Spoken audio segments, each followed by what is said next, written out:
Good evening, all, and welcome to another edition of the Big West Mafia Show, brought to you by myself, Sergeant Pickles, my fantastic co-host Becky Go Huskies, and our special man that runs the entire shebang, Mr. Nathan Bomber Brown. How are we doing today? I'm doing great. How are you guys doing? I'm doing good. I like to hear that, Becky. That's awesome. Been an interesting week in the grand scheme of college football, but we got some tidbits that are West Coast focused as well. And just kind of diving straight into it from the West Coast perspective, I saw Eric Bieniemy hired on as OC in UCLA, and I found this pretty fascinating because he's a guy that we have seen interview for job after job after job. He was allegedly the guy competing against Ryan Grubb for the Seahawks job, and he was always rumored to other NFL positions. So I'm wondering what your guys' take on the hire is and whether he is long for that position, we'll say. I went back because he was at Colorado right when they left the Pac-12 or left the Big 12 for the Pac-12. He got hired right in 2011, 2012, right there. So I had to go back and look. Colorado was terrible. So I don't know if it was Colorado just bad and that's why the offense didn't work, or if he was just really bad as the play caller in Colorado. So it's just so difficult to tell. But I think, UCLA has a lot more talent on their roster now than that Colorado team did. So, and obviously, if you look, you can only look at the NFL because it's the only other time he's called plays. He didn't call plays in Kansas City, but he worked with Patrick Mahomes, and I think you could say he kind of really boosted Mahomes's development. They won their first Super Bowl with him as the offensive coordinator. So, it all depends on that. It's so hard to tell because he's only called plays like for 3 years out of his whole career. So, Bomber, any thoughts on Bieniemy? I know you might have maybe had more focus on him as a Seahawks fan, looking at other coaches, and especially with us, the Seahawks, I should say, in the hiring search, he was the candidate alongside Ryan Grubb from all reports. Right. I think that might have been a red herring posting. They have to do these reviews. I can't remember what the name of the thing is, but they have to look at so many potential coaches, and he's a minority coach. I think it's the Art Rooney rule. Is that correct? Okay. All right. That sounds right. Anyway, so that might have been part of it, but I think he's a good OC. I just think that there's a reason he's not a coach yet. He's been up for maybe 5 or 6 big coaching jobs, and not one of them has he gotten like a third interview or anything. So I think he's a great coordinator. I'm just not sure he's a head coach.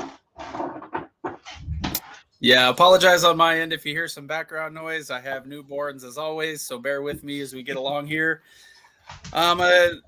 I'd like to also invite you, subscribe, follow the show, follow myself, Becky, Nate at Big 12 Mafia. We're constantly posting college football news and updates. You can also follow Wild Ute, Moen, and Immaculate. These are all our contributors on the show. And again, we'd like to invite you to subscribe to our channel, become a member if you can, and you get some excellent bonus content. Wild Ute currently is doing a series on analysis of candidates for the Big Ten as far as additions. He does an extremely thorough breakdown. I would say the best online. Yeah, I would say they're absolutely the best ones. Yeah. We've seen plenty of people that will remain nameless that throw data out there, but it's either flawed or limited in some way or slanted to provide a certain perspective. And I think the most fascinating thing is not only just to watch his videos, but he seems to surprise himself with the analysis, and he goes through the data and finds things that kind of refute his own perceptions, especially in the most recent video he just put up of Miami. It's a members only video currently. So yeah, contributing to the channel will get you early access to those types of videos. Alrighty, moving right along. we're going to save the big kind of bombshell encompassing topic of the CFP because I think that's kind of hanging over the minds of everyone. But contributing to part of that was Kirk Schultz and his whole role in it of wanting 5-7 or 5-7 or resisting it. Thank you, Nate, for the friendly reminder. That's okay. Before I get too far ahead of myself, I'd like to thank everyone from coming in. We're still getting my sea legs under me as far as this goes. We got Glenn Luman, good morning from the Philippines, Mooncat, Kyle Visser, Antoine Codes, some of our fabulous members in here, and Wild Ute joining us. Mentioned him and he shall appear. Got David Hopkins and Illini Ted. Cool to see another Big Ten fan in here. And I got MN Seminoles. Hello. Hope to see you in a conference game real soon there, MN Seminoles. But contributing to that is the new voted upon 5-7 format that we and a super chat, as Nathan is kindly reminding me. Any super chats will be read. They'll come straight to the top, and we will 100% read any super chats that come up in our feed for the show. That would be one. That one is not displayed for me yet. So yeah, you have to go to comments in the engine and go to live, and then there's starred. Trial by fire, and we're in the fire. You're doing fine. You're doing fine. All right, rock and rant. All right, go ahead. Lawsuits and divisions and NIL changes. Oh my, you can definitely say that twice, and we will certainly dive into the divisions part. I have, I think, a contrary opinion to what most people have, but the lawsuits, obviously, talking about, I think, with the Tennessee and Virginia lawsuit. Do we want to just skip straight ahead to that one? Seeing as Rock and Rant's keen to talk about it here, guys.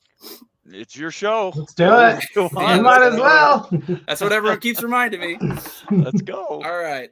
Yeah, so the lawsuits portion, Tennessee and Virginia win their injunction, and boosters basically can contact high school players directly. We're basically 100% allowing everything that got USC, all those sanctions against them and the title stripped, and everything that got SMU the death penalty is just par for the course now. Wondering what you guys think of that and if this is really even sustainable. Becky, what do you think? Well, I believe the NCAA president called for a meeting here of some folks from the NCAA. So it's probably going to change. Essentially, all that's happened is the NCAA was able to operate like this because it was, quote, they were, quote, like amateurs, but the laws backed the NCAA for, 100 years. Right. The laws have caught up to the NCAA. The NCAA did not adapt. So now they're just in a spot where, the laws were going to be on the side of whoever decided to sue. And weirdly, Tennessee and Virginia were like, yeah, we're going to do it. And those who don't know, Tennessee they got in trouble for using a helicopter to pick up a recruit or something like that. Like, just insane. No, I mean, I'm all for it. It's a multi-billion-dollar industry. I think that's been proven now. Right. The conferences are getting billions. The playoff is getting billions. The players deserve, they deserve to be treated like essentially pros. They barely attend classes. So we're at a point where, I'm all for it. I don't like the idea of boosters just contacting recruits. That's just, as an adult, that's just weird. Right. Contacting like a 15, 16-year-old kid, that is just an odd, I would never do that. But if the school's like, hey, we've got, Phil Knight on the phone. You want to talk to Phil Knight? What kid's going to say no, right? As long as the schools are doing something in between, I'm okay with it. Well, and I think it's because they did, and Pickles, you said this, they ignored these laws, right? These rules. They haven't been using them, and when they do use them, it's totally political. It's totally targeted. They'll charge one, but not another. for the exact same infraction, and it's just ridiculous. I think the NCAA is corrupt, and it needs to be reformed, and maybe that's what's going to happen. But at the end of the day, I think the government's going to have to step in and do some stuff about the recruiting. 16-year-old, 15-year-old juniors and sophomores should not be getting texts from these heavy-duty recruiters, or certainly from universities, going directly to them without any rules. It's just a nightmare. Yeah, definitely. And in an era of scouts are looking at freshman teams in high school now and giving star rankings when these kids are literally 14 years old, right? It's really getting out of hand, and the NCAA has proven completely incapable of putting any guardrails in place. Yeah, right quick here, we have a super chat. April Hawley, who I absolutely assume is a Seminoles fan. Go Noles, Big Ten me please. My personal opinion, I don't think you're going to have to wait long, and it'll cost you a penny or two, but I really do believe you'll be in the Big Ten without much of wait. As a Washington fans up here, myself and Becky, it felt like forever in that wait because the Pac-12 was a sinking ship, and you just never knew when the day calls, but it's just an immense sense of relief. So I expect to see Florida State in the Big Ten soon. Yeah, I think it's just a foregone conclusion. I think it's just pretty much done. They just got to get out of their lawsuit. I don't see why they won't be. I really don't. There's a lot of rumors to those lawsuits too right now. Yeah, because there's some people there saying they're getting ready to settle, and I read a crazy one that said the ACC has a very tight-lipped and controlled lawsuit, and that the FSU counter lawsuit is stupid, and it doesn't carry any weight, and we know that's not true. We talked to actual lawyers. Danielle Kelly and Doug Rohan both said, you look at these legal documents and it's a mishmash coming from the ACC and ESPN. So I wouldn't believe if anybody's hearing anything about Florida State doing any type of a quick settlement, it's total bunk. I wouldn't put any weight behind it. No, I've been saying from the start that this wasn't going to get settled until after it probably not till 2025. Like, it just feels like they're going to go and go and go and go. Like, it's not going to go as quickly as it looks like it is. I think it's just going to keep, like, whoever loses is going to appeal, and it's just going to get uglier before it gets good. People behind me, that is my dog. So everybody loves dogs. He is rather large. But it's just a matter of time before they find themselves like in the Big Ten. It's just going to take time. Like, I can't get past they're going to settle. They've been in court for like 2 months. Like, there's no way. Like, you're talking hundreds of millions of dollars. When have we ever seen anybody just do hundreds of millions of dollars as a quick settlement, business-wise at all? Like, they take forever. So just my 2 cents on it. Yeah. Our good friend Moen here, along with friends call me Sean before him, making sure I stay hydrated with that good vitamin R, a Seattle classic. So thank you for that, Moen. Georgia Tech ? I got day drunk yesterday, so we have Diet Dr. Pepper today. So I will take one for the team. That is just fine. Kind of as an add-on to that, Rock and Rant here saying Texas and North Carolina need to change their laws now, if I'm not mistaken, to let them contact directly. I will say I haven't probably looked into this as far as the knock-on effects. I just saw the Tennessee and Virginia portion. Our friend Immaculate, as far as he was concerned, was saying he thinks it's open season because what judge is going to override the Tennessee and Virginia injunction and rule against it? There basically be completely contrary rulings, even though they may be brought forth in a separate court. What do you guys think about that? As far as like it's so ambiguous that schools are just going to do it until someone tells them no, and the NCAA doesn't seem to have the power to do that now. Well, what can they do? They're involved in over 30 lawsuits across the country with students, with administrations, with NIL. they're under siege right now. So you can, if anybody in comments can say how the NCAA can legislate anything right now without the big risk of a counter lawsuit, I can't think of one rule they can control right now. They're not going to get sued on. No, they're going to get sued in all 50 states and probably some territories at some point. That's right. That's right. I mean, Samoa probably. Yeah. Well, we forget there are NCAA schools in Canada. Oh, sure, absolutely. So, like, yeah. At what point, like, I don't even know where to begin with them. They're just the NCAA. Like I said, the law caught up to them. They didn't adapt, and now they're just. And by the way, all 50 states have ridiculous laws. Like, I don't know. I could not tell you. I'm not a lawyer, but I don't even know if a lawyer could tell you which states would have to update their laws. Like, I mean, Missouri already has a law that recruits can get paid while in high school for NIL. Every state is passing laws to give their schools advantages. Yep. It's a roll of the dice as to when everybody else will fall in line and have the same thing, but I don't. Yeah, they're screwed. I'm kind of with you that I don't see a way that NCAA keeps governance, at least over football.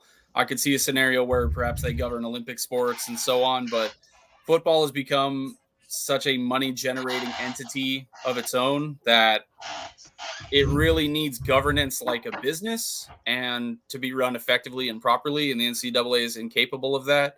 I understand we have Title IX and scholarships and that it's funding for the university, that the university cares about academics, and football is their advertising. You know, it's what everyone sees to generate interest in bringing students, but it needs to be run like a proper business. I don't think it's being done that way currently. Our good friend Wild Ute stopping in said, appreciate the shout out. Keep up the good work. Second to you, because I know how many hours it must take to dive through all those statistics to come up with your members only videos. And it's absolutely incredible analysis. And if you would like to become a member to get early access to the videos, this is how you can do so. Want to become a member of the College Football Mafia family? Simply select the Join button from our homepage. There are several options with their own unique benefits to choose from. You can also set yourself to auto-accept gifted membership by selecting the gift settings options as shown. All right. Thank you again. And yes, the University of Miami to the Big Ten video just posted on our members only YouTube channel. So go ahead and contribute and go check that out. I don't know. I just saw this, but the Washington State University football coaches are taking a 10% pay cut. Really? I did see that as well a little bit earlier today. Is that because they don't have much money in the athletic department? That would be the only assumption I would make. And that's all I can guess on. Okay. To piggyback off that, I found it curious. So as part of that whole settling on the 5-7 arrangement, the Pac-2, the two remaining schools will retain the Pac-12's share of the college football playoff revenue, but only for the next 2 years. So I don't know if this is a presumptive move because they're already in a deficit and they know that this college football money is likely going to dry up for them. So it's surprising to me that all the staff would agree to take such a pay cut. They're only getting their share. They're not getting the full 12. So if it's $6 million, they're going to get $12 million to split between the two of them. So they're going to each get $6 million. So they're not getting like $40 million or whatever for the next 2 years, because they're now technically independents. But it was the schools got it, not not just the conference. So they're not getting like the full 40+ million or whatever it is. The rest of that's being split. I don't even know where the money's going, but that's what they were told. And in fact, both presidents presented that to the Board of Regents and trustees and all that. So I don't know where they're getting their money, but yeah, they're going to be a little. They said that Schultz said this was happening. I think it was going to happen regardless if the Pac-12 stayed together. because, like you guys said, they have deficits and stuff like that. So, but a 10% pay cut, that is, Yeah. I think the head coach get tickered. I think he gets $3.5 million or something like that. So you guys can do the math. That's like 350,000. So yeah. Bomber, what's your immediate take? You're a former Eastern Washington man yourself, and it's surprising to see a staff take a pay cut like that. But also, what do you think it signals going forward? Because the options for Washington State and Oregon State seem to be dwindling. They're in real trouble, right? They got the balloon payment, or at least they're going to after August 4th, I think, this year. They'll have $250 million, something like that. But that's the only money they have to survive on. So I think they have to do things like that. Look, they are, for all intents and purposes, being paid like a regular G5. And you put them at the top of the G5. I would definitely have Oregon State probably as the number one team, maybe them and Boise right up against each other. But the hardest part about all that is, how do you survive? How do you survive in advance? And that's the biggest conundrum. And this conference championship games, and conference championship tournaments to end seasons. Yeah, that's great. You get more money, but those teams play more games, which means more injuries. Which would you rather be? You'd rather be the fourth seed and you don't get that first week bye, but you play one last game. So you essentially get a bye by not being in the championship game week. Or would you rather win the thing and then play 2 extra games and then you get the bye in the tournament? So I don't know. Football's not basketball. It cannot be handled like the basketball tournament. Basketball teams can play 3-4 games in a week if they need to. You can't do that with football teams. Right. Yeah. Don't get me started on the possible 96 team and I know. Yeah, we have to I'm talk not the about world's that. biggest basketball fan, but you might as well cancel the regular season if that's what you're deciding to do. Isn't Schultz told the whole Washington State staff they were going to be taking pay cuts a long time ago, right? He said it was a possibility. Oh yeah, I thought they'd already done that at Washington State. It was they started to negotiate it probably about that point. And then Washington, the reason they're doing it is because they overestimated what they were going to get in playoff revenue as well. Yeah. And how much they were getting from the dying Pac-12. And so they overestimated, spent that money long ago, probably 3-4 years ago, and now the bill's coming due. So, the Washington? Oh yeah, no, they we'll know more about them in July, I believe. All right. But yeah, the deficit was $7 million, but they raised $10 million more than they expected. Oh, that's good. That's great. Yeah. And 2023, so the year, whatever, June to July or whatever it is, August to July. Yeah. They raised $10 million more than they had expected to raise, and that they call that the Penix effect.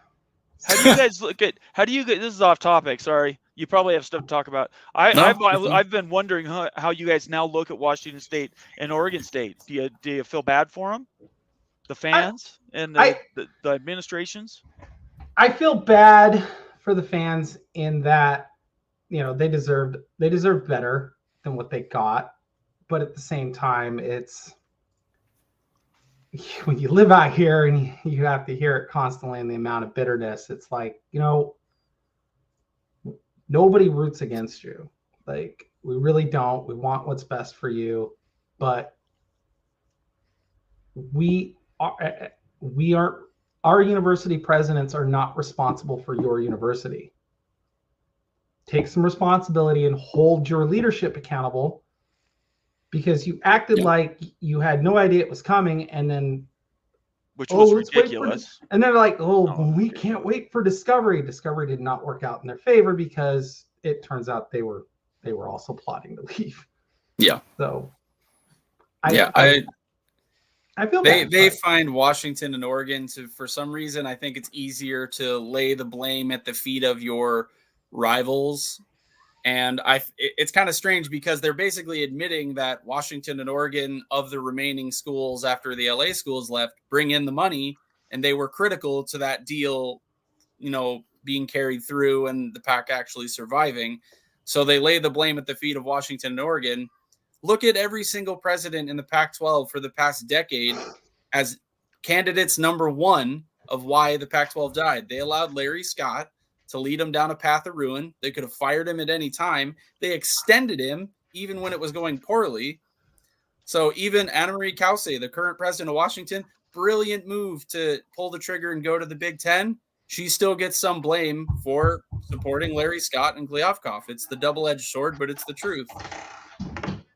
Yep. Gotcha. It's one of those things where it's like, I get where they're coming from, Yeah. but at the same time, I have to ask the why. Like, why is it the quote traitorous 10's fault? Like, that you guys are in that boat. Like, my favorite thing is everybody keeps comparing the Twitter or the Apple deal to whatever this new thing is that ESPN, Fox, and Warner Brothers are putting together, and how it'll be a streaming only service. And it's like, no, those subscriptions are already sold, you guys. Like, the Apple deal required schools to sell subscriptions, which Washington and Oregon quickly realized those are our fans that will be buying the subscriptions because we're the two largest fan bases. And if you're only at 24 million before you get to any of the subscriptions, and yeah, the Apple deal would have pushed it well past 40 million, like well past. But yeah, that was asking people to believe they'd already been. They were, yeah. For 2 years though, that was only 2 years because after 2 years they could do, like, right back in the same boat. And it's like, it took him too long. If he would have presented that last December, it might have been different. Yeah. Yeah. But they blew it. They screwed up the timetable. I don't know what we're talking about anymore. I would transition this to, on the same vein of, we have this dire situation. We've gone to 5-7. What do you think the best course forward is from recovering from it? And I kind of pivot to the CFB playoff, whether go to 16, stay at 12, go to 14, have all auto bids, no auto bids. And we know that the ultimate goal is money generation, but money generation for who? Are the Big Ten and the SEC really going to try and box out these other conferences? In my opinion, I don't think that's a good idea. I understand why they would do it. They just see, oh, more money for me. But there are secondary effects to this. And I think if you completely eliminate the other conferences' access, or even the G5, you need to at least maintain some version of everyone has a chance to win it all if you are a good team and you play well. I think that has to be maintained, because that's when you get maximum buy-ins from all fans of all conferences. Wonder what you guys think about that. Well, I think Illini Ted is saying it like UMass joined the MAC. Yep. 5+7. The 5+7 is going to create this scenario where teams in the G5 are going to try and find their best path to the playoff. UMass was independent. Yeah. They were independent. Like, now with Notre Dame independent, the Pac-12, the two Pac-12 schools independent, Army joined the American, and UConn is I believe still independent. So there's only two left. It's Notre Dame and UConn. Yeah. That's it. That's it. You're going to start seeing this and 30 something years ago, Florida State, Miami, South Carolina, Penn State, they were all independents. All of them were independents. So you're going to start seeing this like slow contraction, and UMass was like, we want to play for a playoff one day. The only way to do that is in a conference. So I think that's what we're going to start seeing. I think you're going to just see teams just try to decide what's our best path to that playoff, because the money is too good. And I think you'll start hearing, I don't think we're done. 5+7 is not the end. Like, okay, that's not the end. I think. What do you think about the situation with auto qualifiers versus not? I think you got to have auto qualifiers on a number of reasons. I think the Big Ten and SEC champs, they're the two best conferences. You can argue it all day until you're blue in the face that your conference is tougher and this, but those schedules can be. There might be a year where Ohio State plays USC, Washington, Oregon, Michigan, Penn State, Nebraska, and they're all good. Like, it's tough. It's just. Do you think that warrants more than one auto per conference though? Because there have been allegedly that they're pushing for 4 and 4 apiece, and maybe the Big 12 and ACC get 1 or 2 apiece. They're obviously the other conferences are not a big fan of that because it puts the disparity between them into writing essentially. Yeah. And I personally don't like it because it makes the conference championship game kind of irrelevant if you have multiple auto qualifiers per conference. Yeah, we're at a point where we're what, 2 years away from super conferences, potentially. 40 teams in 2 conferences. There are only 68, 69 Power 5 schools. Yep. And we're on the verge of 40, maybe 48 being 2/3 in 2 conferences. So I can see why they're pushing for more auto qualifiers, because 2 wouldn't be enough. And if you look at this year's playoff, like if this year's playoff was 12 teams, the number of teams that were auto qualifiers, like it didn't matter. It wouldn't have mattered. The top 12 teams were essentially all SEC and Big Ten. Yeah. Like I see why they're doing it. We got a super chat here from our friend Ryan. Is it Willie or Wiley? Willie. Yep. Ryan Willie. My apologies. He's going to sort this whole situation right out for us. He says Wazoo and OSU, meaning the Oregon State Beavers, need to join the Mountain West Conference or merge or whatever. And the OSU I'm talking about is Ohio State. That's what he's saying. I think he did it wrong because it's not the Ohio State. That's a miss by you there, Ryan. I think we need to sort that out. That was on purpose. He's a Big Ten. He's a Big Ten guy. See, I'm still learning. Fresh Big Ten fan, right. We gotta learn. It's we gotta learn how the subtle smack talk goes. So Ryan, I will study up, and I very much appreciate the super chat. Thank you. I was gonna say Moen may not appreciate his Buckeyes in the old Mountain West. There'll be a lot of travel. Man, they're shooing for that conference championship, though. I tell you what. I'm gonna book them for the next 10 years. Yeah, we actually have a couple of comments here relating to the Mountain West and specifically SDSU from Edward Wayner here. SDSU's future, and we have a response. Friends call me Sean. Says SDSU to the new pack with Fresno, Boise, UNLV, Colorado State, Utah. Apologies, you can hear my son being very upset about a bath in the background. Utah State and Texas school like UTSA. Sean, my opinion on the realignment for the Mountain West has always been the longer time went on, the less likely Wazoo and Oregon State would find a home in a power conference. And their best opportunity would be to gather as many powerful and, as many high draw G5 teams as they can, and essentially try and make like a super G5 conference, kind of how the American is today. And I believe SDSU would be included in that. What do you think, Becky? I know that SDSU was rumored to the pack when we were trying to save it forever, so they're clearly viewed higher than several G5 teams. It wasn't a rumor. They got Big Easted. Everybody remembers what happened with Boise in the Big East, where they were basically in it, and then Big East collapsed the very next day. No, I think like San Diego State, I think they'll be right there in the new pack, or they'll, the Mountain West, whatever that ends up being. I have a weird feeling that will be a reverse merge. Like it just, everything times right. The new contract's up, and everything's just timing right for them to become the Pac-12. And I think they'll try to expand and add some of those schools. And Conference USA might be breaking apart a little bit, and American might be right. And UConn is looking for a home, so UConn could help them out there. I just it would take a few different schools, but yeah, UConn's going to have to find a home. San Diego State will be. They were so close.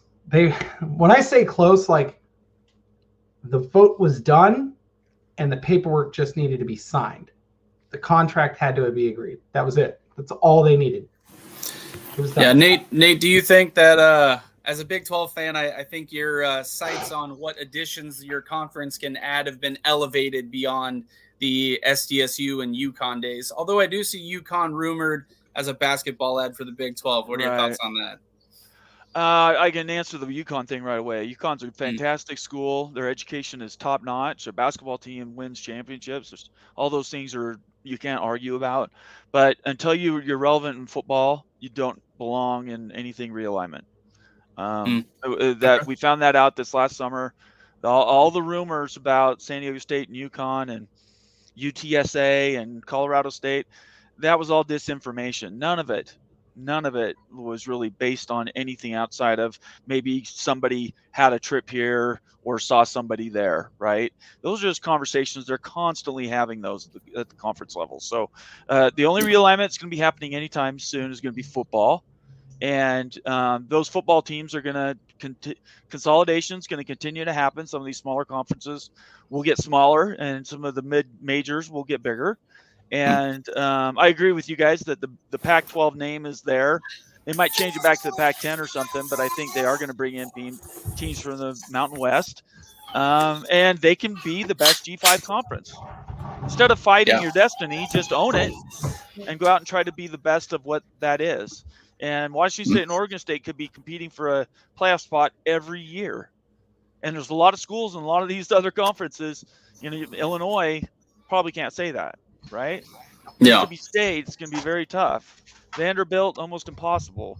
So it's not all about money. Money's a big driver, but it's about access to that final thing. And at the end of the day, Big 12 is going to get bigger, probably 4 schools, but let's just see what happens with Florida State. Yeah, basketball only isn't a thing. I don't think it is either. I know Big 12 fans are really proud about what the basketball has been for the last couple of years and where it could potentially go. But basketball comes in waves where the best teams are, in this conference or that conference every 10 years. You kind of just start to see it. And I know the Big 12 wants to be this great basketball conference, but outside of Baylor and Kansas, none of the teams have won a national title other than will be Arizona. And that was 27 years ago.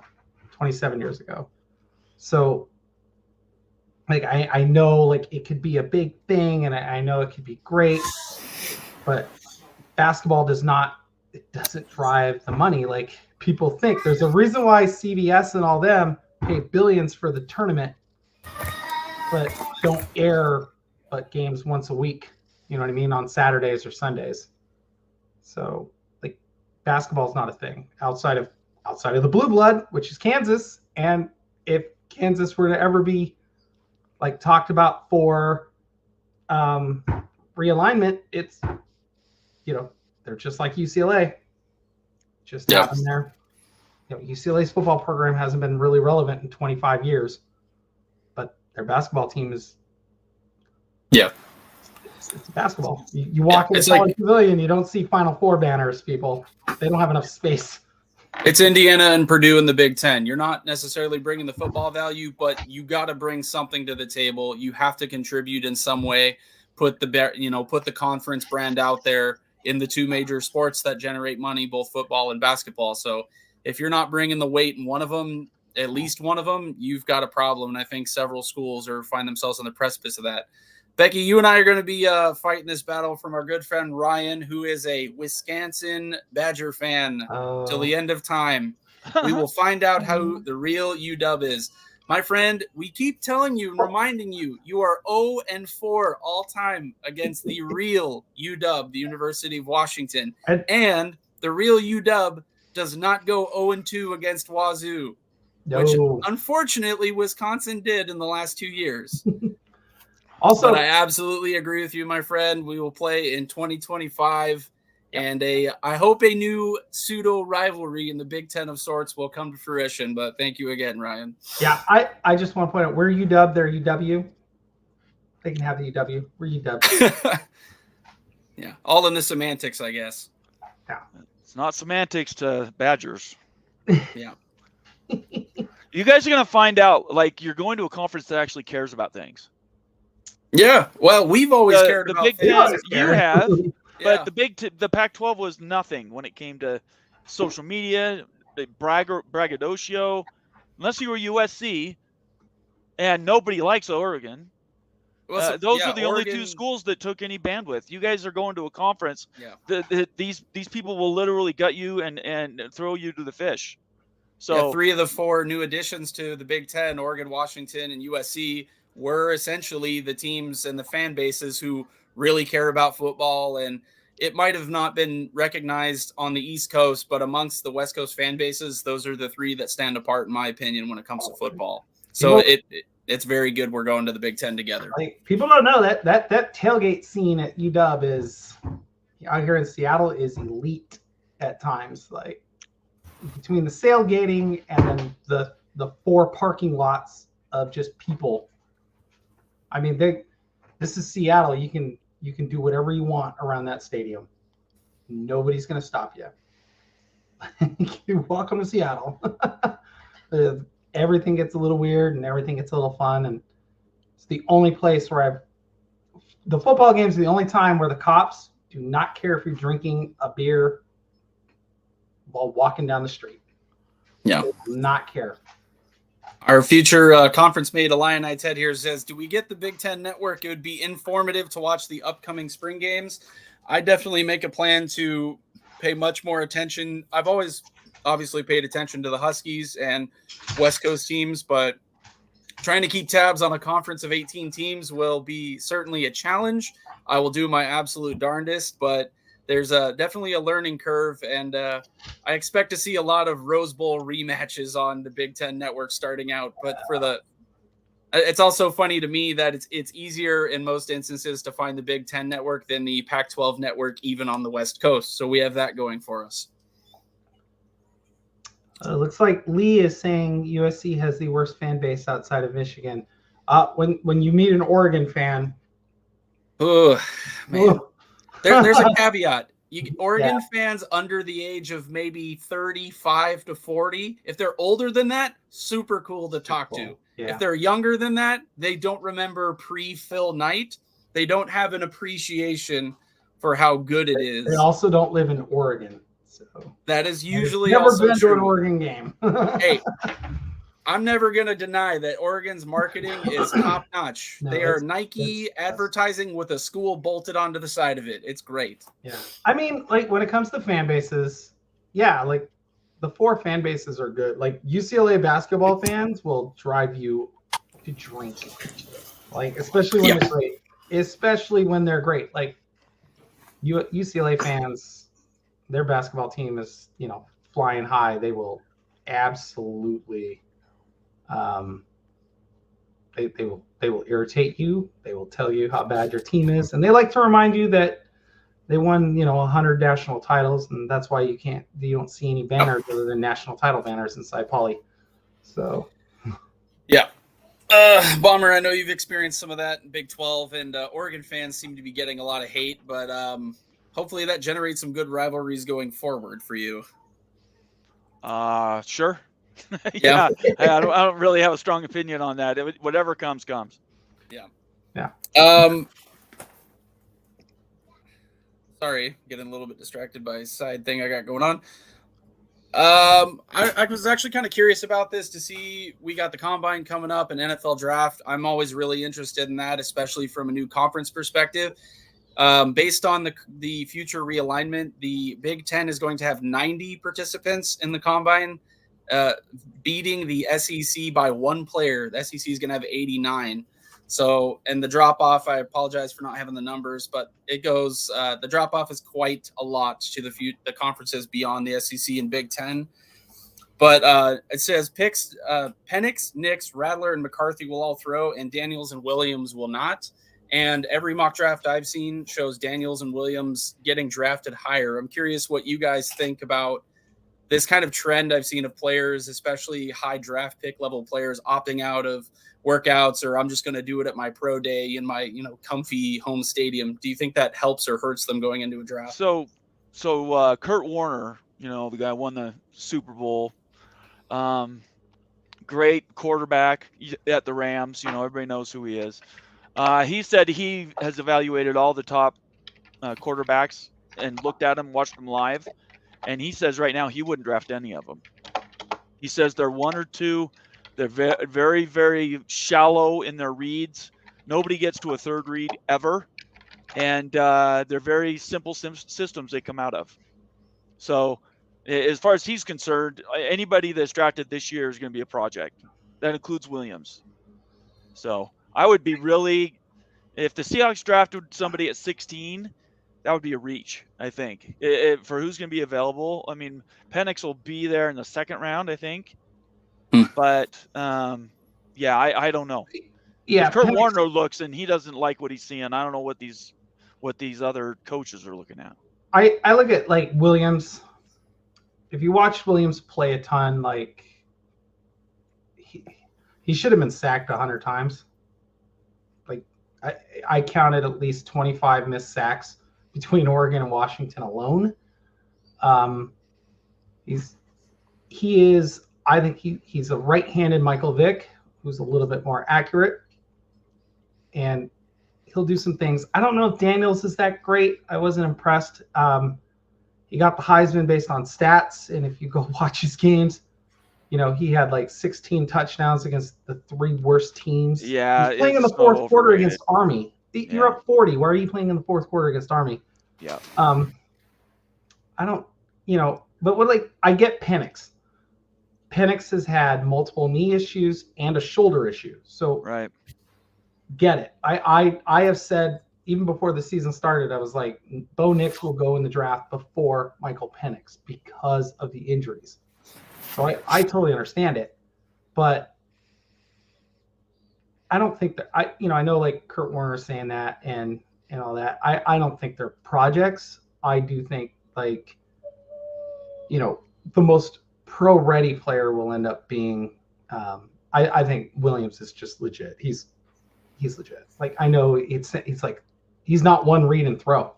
He never has been. If you go watch his games, he'll sit in that pocket and he'll hold it, and then he has to run for his life because guys weren't open. But yeah. By the way, Odunze is going to run and do the stuff at the combine. He's actually going to do all the workouts? He said he was doing it. So he's trying to be the first wide receiver off the board. Yeah. I think it may happen. But if Chicago trades Fields, guarantee a quarterback's going number 1 overall. You can guess which one. I don't know if they'll go with another running quarterback. I think they'll go with May. That's just my gut. I think May is the first one off the board. Yeah. Got a preseason champs, OHIO. Penix has an old man body, completely rattled when he saw good defense. He was hurt. I'm not excusing the performance. He did not play well. He did not execute. He was hurt. He was hurt a lot of the season. But I think that's kind of the point we're saying with all these quarterbacks. Even Williams, a Heisman winner, is not considered flawless. He's not considered a must-draft player.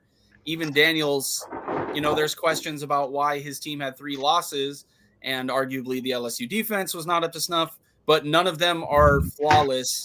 Yet you see multiple guys getting picked in the first round. It seems almost inevitable, and likely multiple quarterbacks on the top 10. So is this just desperation on the NFL's part, or are these guys projecting better as pro prospects than college quarterbacks? And I mean, it's the draft. You're going to find flaws. Every quarterback that's ever come out of the draft has had a flaw. Yeah. The only one I cannot think of I can't remember what his flaws were was Luck. Andrew Luck was like the dude. Like Andrew Luck was the dude. Like he had everything: size, the arm, poise. Best quarterback to ever come out of the draft, I think, in terms of the evaluations. And that includes, Tom Brady was a 7th round pick or whatever. So they're going to make mistakes, You just have to get to the right situation. It's all about the situation. Bomber, I've been curious where you see your BYU man when he finally leaves the Jets. Where would you like him to find a home at? I think he'd be great in Seattle. Really? Okay. He's a project. If we have a quarterback that can play at least one more year, I say you do it. And then if you don't get anybody, you get him for a 5th-round draft pick. And Yeah. then if he ends up blowing up and doesn't progress at all, drop him at the end of the year. You can draft somebody next year. I just don't think there's Drake May. None of these quarterbacks really enthuse me. I think Williams has the chance to be the biggest bust since the guy at the Raiders, whatever the guy from LSU. Oh, LaMarcus Russell. Yeah, Jamarcus Russell. He could be great, but he's a prima donna, and I don't see him working hard.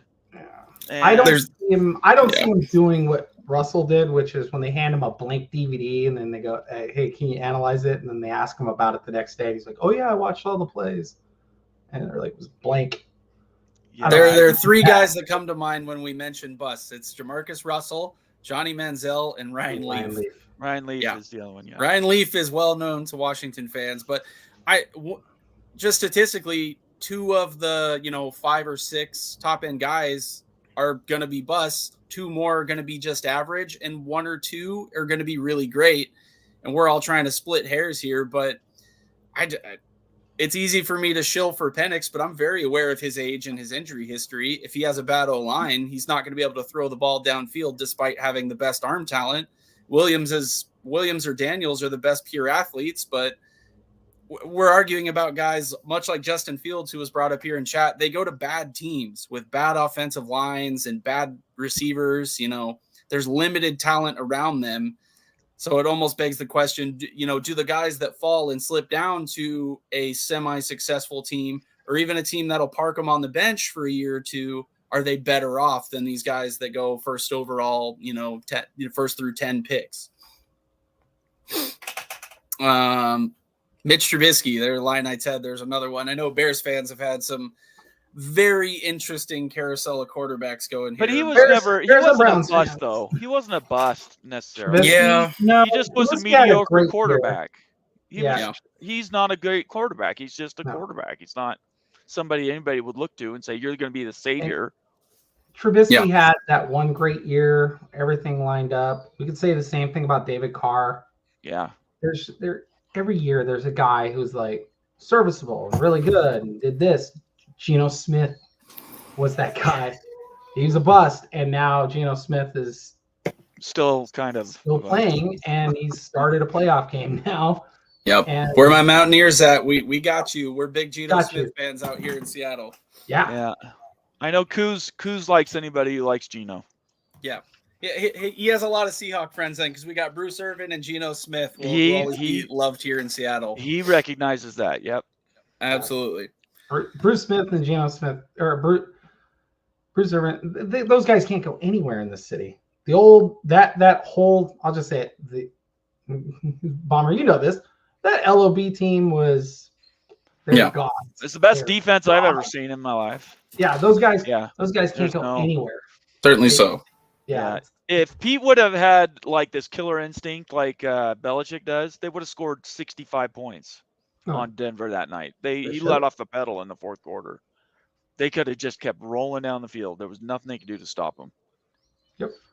So that defense was lights out. And the next year was probably even better. That's what's ironic. The 2014 team was the better team. Yeah. It's just bad memories whenever I think about that. So transitioning from the future successful guys past successful guys to the future success, it's kind of a tidbit that seems like got lost in the shuffle, but it looks like the early signing period, they're going to transition it to December before the portal opens. So they'll be totally separate. You're not going to have this commingled thing. We've known for a long time the college football calendar is completely broken. A lot of that has to do with the difference between quarter schools versus semester schools. And despite we all know that these guys are semi-pro, players, they still enroll in classes, and that has to happen in a certain timeline.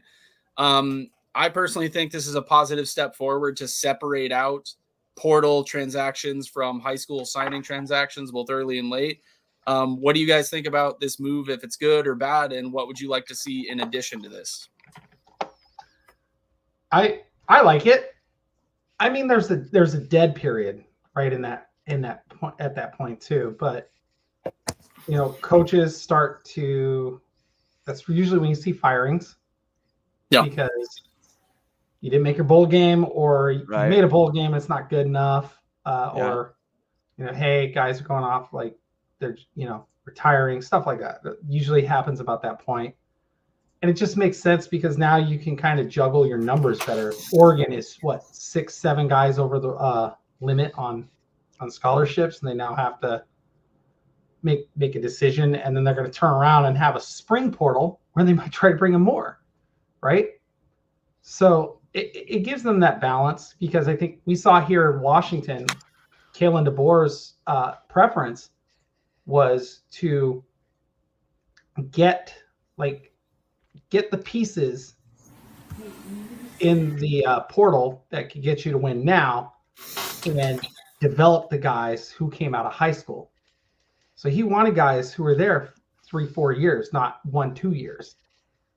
It kind of showed up. He didn't really go after a lot of 5-star kids. He just went right up to 4 stars and the 3 stars, and then he would plug in the hole with the portal. And if you have both going on at the same time, you can get a better sense on your recruiting. The only thing, and I will say this, the only thing that does suck is you are going to hear players who lost their scholarship during that period because a portal kid transferred in. So they're going to be like, no, we're not going to give you that scholarship. And they've been committed to that school for a long time. But by making it, the early signing period a little later, gives those kids another chance to, talk to coaches and stuff like that, because, decisions have to be made on both sides. So, look, the signing period to me is dumb. They have this time, right? But if you don't have a scholarship, if you're just a player that's going to live off of NIL money, you don't need a scholarship, then you're not restricted by all these different legislative tools that the NCAA put in.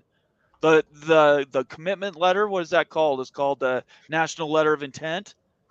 You don't have to even have one of those if you're going someplace with an NIL that'll write you a check for $1 million. They did say that they are making that a thing. Yeah, we'll see. Maybe NLI will be a thing. I'll believe it when they do it. I'm with you, but I'm just saying. Because I think that's another lawsuit. Yeah. I just think there's anything that restricts these players basically selling themselves on the open market for the highest bidder or whatever quality they want to leave. That's it. I don't think the NCAA has any teeth to sort of wrap this thing up from where we started. I think the National Letter of Intent, and I think the all the scholarships are going to go, okay, great. You can have 85 scholarships. You can have 20 scholarships. Doesn't really matter, because we're giving everybody NIL money. So what's the scholarship for? They can pay for their own school. Yeah, you can see that happening. What do you think? What do you guys think about the potential for contracts? And I think that's where we're going to be. It's 1099. Yeah. That's where I think we're going to be. I don't think there's going to be any hiring people. I think it's going to be 1099. You're a contractor. Here's money to go buy your own insurance, and let's go play some football. Yeah. That's where I think we're going to be at.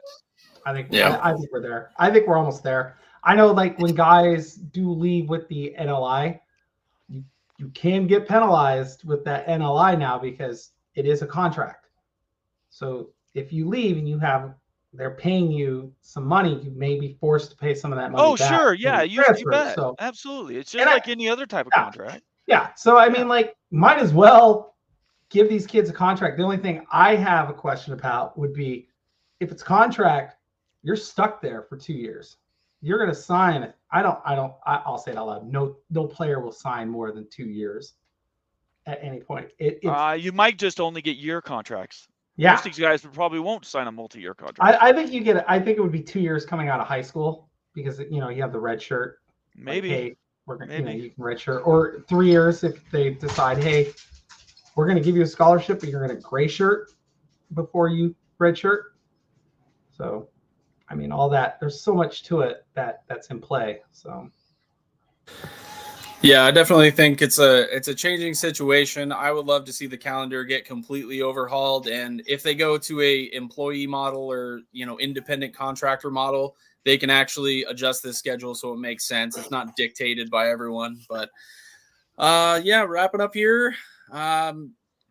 Thanks again for joining us. But Becky, if you got any final thoughts, go ahead and give her a rip. Yeah, I think when it comes to the future playoff, I mean, we have no idea how big they want to make it. I foresee 24 teams like the FCS has, where you get national seeds and all that. I don't know if it'll be a thing. But yeah, hi Nathan. No, I just foresee it's going to be one of those times where we have the 5+7 is going to be the investigative portion. Let's see what that looks like. And I personally think that all these executives already have money signs for eyeballs, and they're already projecting they want more teams and they want more of this. I think it ends at 24. I cannot see anything past 24. And I think 24 is fair. I think it's just a fair thing to do, especially 133 schools, 24 get in. We have, by the way, there's another conference that's supposedly forming. So it's going to jump up past 140 schools here soon. So leaving out 100, and I think it's fair at this point. That's my thing. I think 24 makes it fair. Now you get it. We can argue till we're blue in the face about at larges, how many each conference deserves. If the ACC goes away, then the Big 12 should get at least another bid. Yeah. If it becomes a thing, like if the Big 12 went away, then I would be saying the same thing. So the A4, they're going to get their lion's share until there's only 3, and at that point, it's the 2. Yep, definitely. Nate, final thoughts. First of all, thanks for having me on. I love you guys' show. You guys just keep plugging along. You're doing a great job. Appreciate everybody who's been watching tonight. Well over 50 people all evening long. I really, really appreciate that. This is what we're doing here is really important. And we hope you're having fun. Becky and Pickles are doing a fantastic job, and you guys make this appointment viewing on Monday nights. As far as what you guys were talking about, I just think nothing can be really settled until Florida State is finished and we find out what happens with the playoff. Do they go to 14? Do they go to 16? Do they add, more conference championship games and conference championship chases into the mix? All these things. There's so much going on right now. Anybody who's telling you this is the North Star, I would tell you, be very, very cautious what you hear. People are making stuff up on Twitter. I read it every day. It's like, where does this even come from? We've been covering this for a year and a half, and I've never seen anything like some of the stuff that's come out in the last few days. People just want to get their name out there. They want to be the next Greg Pflugar. Yep. And we're not Greg Pflugars. Our show will never do that.